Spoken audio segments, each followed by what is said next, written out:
السلام عليكم ورحمة الله وبركاته. ازيكم عاملين ايه؟ رب تكونوا بخير. النهارده باذن الله كده هنعمل جدول للمراجعه السريعه او المراجعه النهائيه قبل الامتحان باسبوع، وان شاء الله تكون مراجعه سهله ومفيده للجميع باذن الله كده. والمراجعه دي انا بعملها لاولادي على طول، والحمد لله رب العالمين ربنا بيوفقهم وبيجيبوا الدرجات النهائيه بفضل الله. يا ريت اول مره تشوفيني ما تنسيش اللايك والاشتراك وتفعيل زر الجرس عشان يصلك ان شاء الله فيديوهاتي كلها. اول حاجه هقولك عليها وانصحك بيها كده شويه نصايح مهمه تعمليها، وبعد كده هوريك الجدول اللي انا مجهزهولك كده بالظبط زي ما انا بعمله. اول حاجه ان ايام الامتحانات ما تسيبيش اولادك يراجعوا لوحدهم.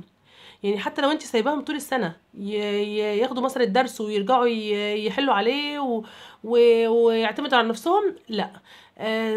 في الايام الاخرانيه لازم تكوني موجوده معاهم. المراجعه اهم شيء.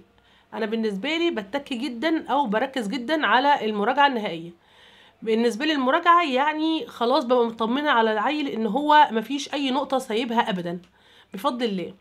اهم حاجه برضو ان انت لو انت مثلا برضو على فكره ده مفيد جدا ان انت تسيبي العيل طول السنه، ما تبقيش شد عليه او الشد اللي هو الجامد. ليه؟ بتسيبيه يعتمد على نفسه، بيقرا الدرس لوحده بيدوبك بس بتتابعيه. ده مهم قوي طول السنه، لكن في اخر السنه وفي اخر اسبوع او اسبوعين لا، الوضع بيختلف. لازم تتدخلي ويبقى ليكي دور مهم قوي معاه، مش شد وزعيق ويلا تذاكر ولازم دلوقتي حالا تخلص وتزعيق من كده، لا. تبقي مرتبه منظمه نفسك بالظبط انت هتعملي ايه. اول حاجه معاكي جدولك، ثانيا هيبقى معاكي طرقك الجميله كده ان انت تحببيه في المذاكره. مروقه له اوضته، محضره له كل حاجه، جايبه له شويه حاجات حلوه تشجعيه بيها، ونبتدي على طول بقى على الجدول. اول حاجه مثلا الجدول الامتحان اللي معايا، الجدول جدول المراجعه. الجدول ده جدول نهائي، يعني جدول الاسبوع الاخير اللي قبل الامتحانات. هنعمل فيه ايه؟ طبعا جدول الامتحانات نزل والكل عرف مواعيد امتحاناته. احنا بقى لما نيجي نراجع في البيت مش هنراجع مثلا من اول ماده اللي هي العربي ونمسك مثلا العربي وبعد كده نمسك المواد اللي بعدها، لا.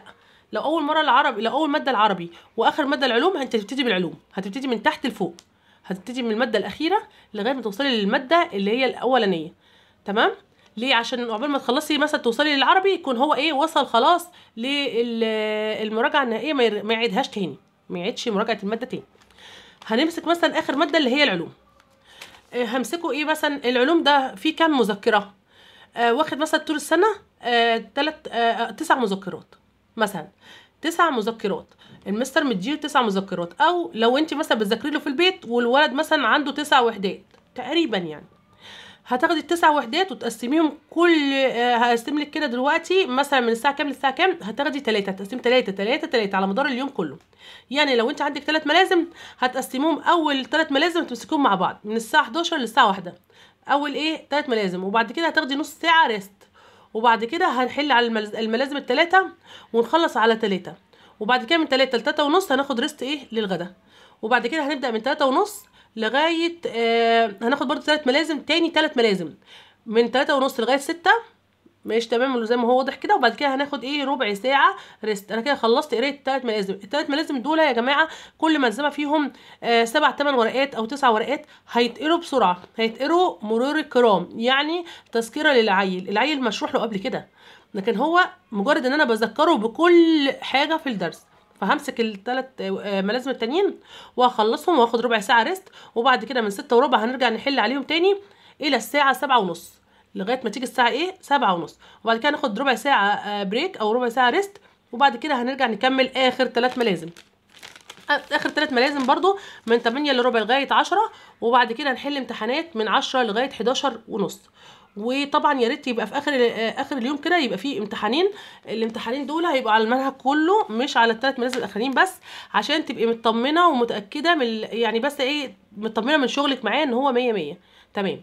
وبعد كده هتمسكي طبعا تاني يوم. انت كده خلصتي اول يوم، خلصتي الماده كلها، مفيش اي نقطه ولا اي حاجه سايباها نهائي. وكذلك انت طبعا لو بنتي بتذاكري له هتمسكي برضو كتاب المدرسه وهتجيبي المراجعات النهائيه اللي هي في نهايه كل درس، مش هتقري له الدروس، مش هتقدري. هتجيبي المراجعه النهائيه، صفحه المراجعه النهائيه اللي في كل درس. مثلا لو عنده 9 وحدات هتمسكي له 3 وحدات، 3 3 هكذا زي الجدول كده بالظبط.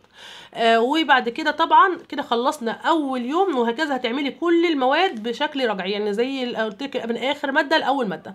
كده جدول بسيط وسهل جدا ومش هيتعبك، وانا بمشي عليه طول عمري وبطريقه منظمه جدا. تاني يوم بقى انت طبعا هتفطري الطفل طبعا، وهتشجعيه كده وتجيبي له حاجه حلوه بقى وتظبطيها، عشان انت طبعا الولد تعب معاكي في اول يوم، وكتر خيره وكتر خيرك انت كمان.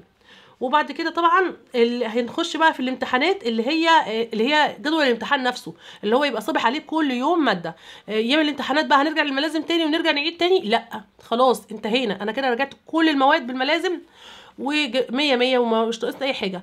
يا ريت يا ريت الاسبوع اللي قبل الامتحانات ما تمسكيش الموبايل، يا ريت امشي اعتمدي على نفسك، او اعتمدي على الملازم او الكتاب المدرسه، يعني بحيث ان انت تبقي عامله حسابك ان انت ضامنه كل حاجه، مش فايتك اي حاجه.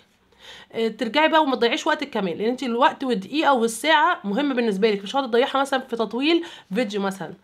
لكن ايام الامتحانات بقى اللي هو يبقى كل يوم عليه امتحان، ده بقى هيبقى بطريقه مختلفه. هتمسكي له مثلا الماده اللي خدها اللي عليه بكره، هي يسمع لها فيديو مراجعه نهائيه، ده بيبقى ممتاز جدا وحلو ومناسب للوقت ده. هيسمع فيديوهين وبس كده، وبعد كده هيقعد يحل امتحان امتحانين 3 4 5، انت ورزقك معاه، ما تقليش عليه وما تقعديش تضغطي عليه في حل الامتحانات كتير. وابنك يبقى نايم بدري ومريحاه خالص ومريحه نفسيته ومدياله حاجات حلوه ومريحه اعصابه كده، والدنيا هاديه معاكي ومعاه كمان، عشان يقدر ان شاء الله يجيب تقدير حلو ويجيب مجاميع حلوه. والطريقه دي انا مجرباها وبفضل الله بفضل الله. طريقه المراجعه النهائيه دي بتجيب اعلى الدرجات بفضل الله. هي ممكن تبقى بسيطه وصغيره ومبسطه قوي، ولكن نتيجتها حلوه جدا جدا جدا، واوعي تهملي فيها، والله هتجيب نتيجه. جربي وهتدعي لي دعوه حلوه ان شاء الله كده. ويا رب ينجح اولادنا جميعا، وما تنسيش اللايك والاشتراك وتفعيل زر الجرس، واتمنى تتابعوني دايما، والسلام عليكم ورحمه الله.